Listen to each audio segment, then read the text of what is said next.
It was a sort of smooth development from simple hunter-gatherers to very, very complex societies. It seems not to be so smooth anymore. In recent years, scientists have found evidence of ancient and once thriving cultures, thousands of years older than anyone believed possible.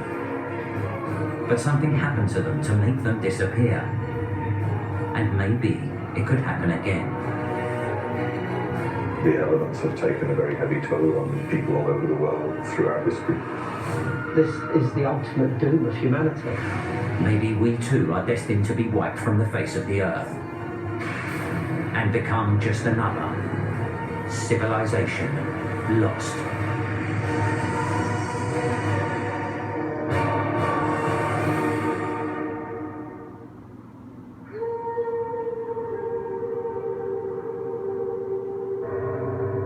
The Rub al-Khali Desert, Oman.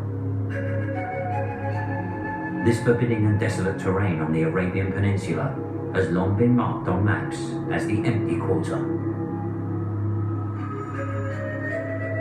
Its shifting desert sands and scorching heat are home to little more than poisonous camel spiders, deadly carpet snakes, and roaming bands of Bedouin tribesmen. But ancient legends describe this area as a very different place. Here, approximately 5,000 years ago, there once existed a mythical kingdom called Ubar. Famous for its riches and beauty, but supposedly destroyed by God for its wickedness and corruption. The way it's told in the Quran, in a number of different surahs, is that a big wind came up and they destroyed the city because they wouldn't conform to the word of God. In fact, prophets came and wanted to change them so they would become righteous, and they refused. And so the city and the civilization were destroyed. For centuries, historians and explorers searched for proof of Ubar's existence. But it took an unconventional combination of space-age technology and traditional archaeology to find evidence that Ubar might be something more than just myth. In 1983, amateur archaeologist Nicholas Clapp approached NASA with an unusual request that turned into a joint expedition to the Arabian Peninsula. He had just recently read about the use of radar imaging to map subsurface rivers in Egypt, and he was wondering if this technology could perhaps be used to find a lost city if we knew approximately where it was. Carried on the Space Shuttle Columbia, the technology called Space Imaging Radar acted like an underground X-ray machine. First, images were recorded from space, then digitally manipulated to bring out subtle details not visible to the naked eye, including ancient riverbeds and caravan routes buried in the sand. I never thought the lost city was something you could discover from space. But they began to persist on and looking at features that they thought might be very interesting. One of the big advantages of satellite images is that you can see an entire region, so you get a context for features. This is a shuttle imaging radar image of a part of the southwestern desert of Egypt, part of the Sahara, which is now one of the driest places on Earth. This large feature here is actually a river, an ancient river channel that's as wide as the current Nile River Valley. You notice within that is a very small river channel running through here. And if we go to that site in the field, it looks like this. Here I am standing in the middle of one of these radar rivers looking at a cut bank up above. And that actually got us a little bit excited because ancient people depended on the same things we do. You need access to water and transportation networks.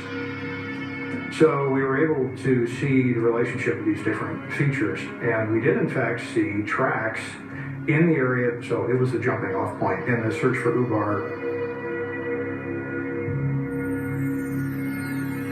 Satellite radar images of the Rub al-Khali also showed ancient caravan trails converging on an area along the eastern edge of the empty quarter.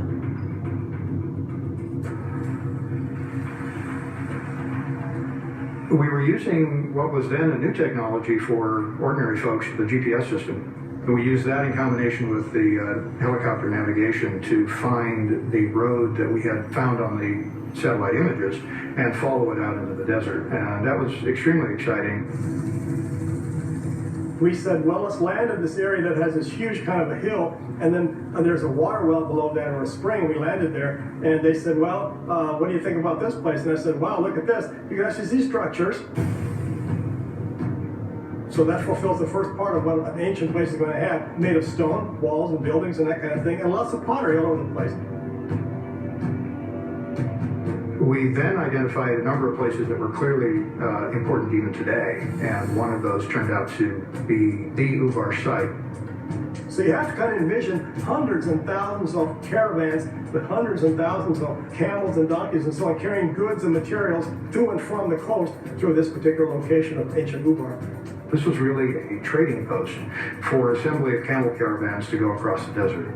There was in fact a fortress there, but the fortress actually just guarded the water supply, which was the way in which the camel caravans could be controlled. If you wanted to go through the area, you had to pay your taxes. Further excavations revealed evidence of 8 towers linked by 9-meter-high walls. This matched the description of Ubar in the Quran as a city of lofty pillars. So if the legendary city really did exist, maybe the other stories about Ubar were also true. Its destruction by sinking into the sands, for instance. According to scientists and geologists, the erosion of an aquifer beneath the city is what caused Ubar to disappear.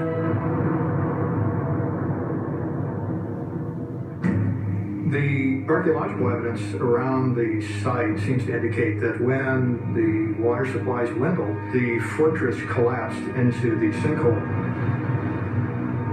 and people left. Many of them died.